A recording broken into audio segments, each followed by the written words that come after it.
Naitala ang bagyang pagbagal sa inflation rate ng Pilipinas itong Mayo taong 2025 na nasa 1.3%. Pero nagtulak naman sa pagbilis ng food inflation sa kaparehong buwan ang patuloy na pagtaas sa presyo ng ilang pangunahing bilihin.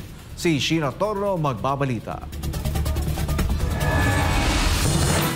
Bahagyang bumagal ang inflation rate ng Pilipinas itong Mayo 2025 na nasa 1.3% ayon sa Philippine Statistics Authority o PSA. Mas mababa raw ito kumpara sa naitalang inflation rate noong buwan ng Abril na nasa 1.4%.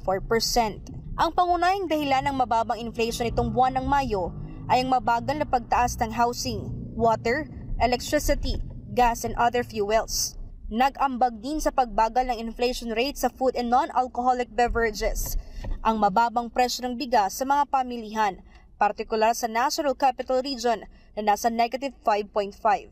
Bagamat bahagyang bumagal ang inflation rate ng ilang commodity groups, hindi naman maitatago ang pagbilis ng inflation ng ibang pasok sa food basket.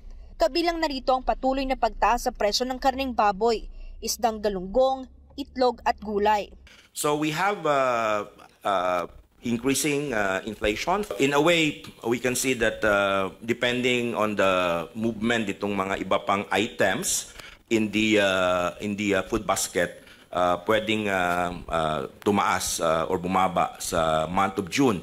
Dagdag pa ng PSA, karaniwang mas tumataas pa ang presyo ng gulay lalo na't idineklara na ng Pag-asa ang panahon ng tag-ulan. Kadalasan talaga right after a storm or mga baha, doon natin nakikita yung temporary na pagtaas ng presyo ng mga bilihin under the vegetable group. Dahil sa patuloy na pagtaas sa presyo ng mga pangunahing bilihin, hindi na alam ni Joanne Balisi kung papaano pa pagkakasyahin ang sahod. Hindi pa po ma'am sapat kasi mga ibang pangangailangan ng mga anak ko, hindi pa dun sapat sa kinikita ko eh. Ginagawa kong diskarte, pagkatapos ko rito sa trabaho ko, kumukuha po ako ng extra bilang paglalaba.